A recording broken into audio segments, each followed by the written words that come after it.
Mga sikat na personalidad na nagmamay-ari ng mga mamahaling sasakyan. Ang mabilang sa mga sikat na celebrities ay isang pribilehiyo. Sino bang tao ang aayaw sa ganitong propesyon? Ang ganitong trabaho ay siguradong gagantimpalaan ka ng hindi lamang karangalan pati rin yaman. Kaya naman maraming nangangarap maging artista dahil siguradong magbabago ang buhay at siguradong kaya mong mabili ang kahit anong gusto mo. Ang nagiging batayan kadalasan sa pag-angat sa buhay ay ang pagkakaroon ng magandang bahay o kaya naman mag-agarang mga sasakyan.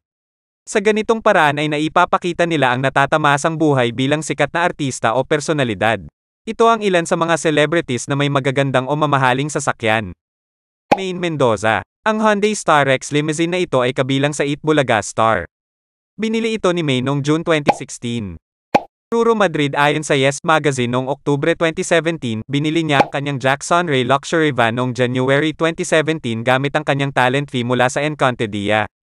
Online, ito ay nagkakahalag ng 2.2 milyon pesos. Tinatawag ng kapuso aktor ang kanyang mamahaling sasakyan bilang kanyang baby at kung minsan ay kanyang beast.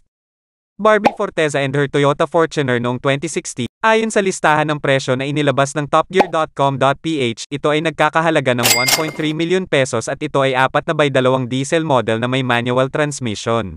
Binili ng kapuso star ang kanyang Toyota Fortuner noong November 2016. Itinuturing niyang malaking puhunan ito dahil noong nagsisimula pa lang siya, madalas silang mag-commute ng kanyang ina papunta at pauwi sa kanilang tahanan sa Laguna para makarating kahit saan. Liza Soberano sa pagbubukas ng kanyang negosyo sa Hand at Foot Spa, binanggit niya ang pagmamay-ari ng 3 kotse, isa sa mga ito ay isang Starex van na may mga customized na interior. Ronnie Alonte isang red Toyota 86 ang binili naman ni Ronnie taong 2016. Ang 2018 car model na ito ay may batayang halaga na 1.89 milyon pesos. Ella Cruz. Dati siyang nagmamaneho ng 2016 Jeep Wrangler. Noong November 2017, inihayag niya sa social media na gusto niyang ibenta ito. Online, ito ay may halaga na 2 milyon pesos. Daniel Padilla. Noong Hunyo 2016, nakita ang aktor na nagmamaneho ng bagong Chevrolet Corvette na, ayon sa mga ulat, ay nagkakahalaga ng 9 milyon pesos. Noong Desyembre 2017, nakita siya ng isang netizen na bumaba mula sa driver's seat ng isang itim na Corvette Stingray. Daniel, na mahilig sa mga kotse, ay nagmamay-ari din ng Dodge Challenger at isang Mercedes-Benz.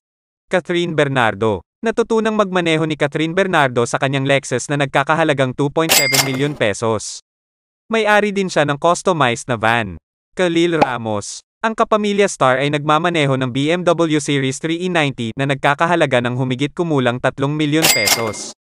Jack Roberto. Noong 2017, ang Christmas gift ng kapuso Hank para sa kanyang sarili ay isang Ford Ranger Wild Truck pickup na may batayang presyo na 1.4 milyon pesos.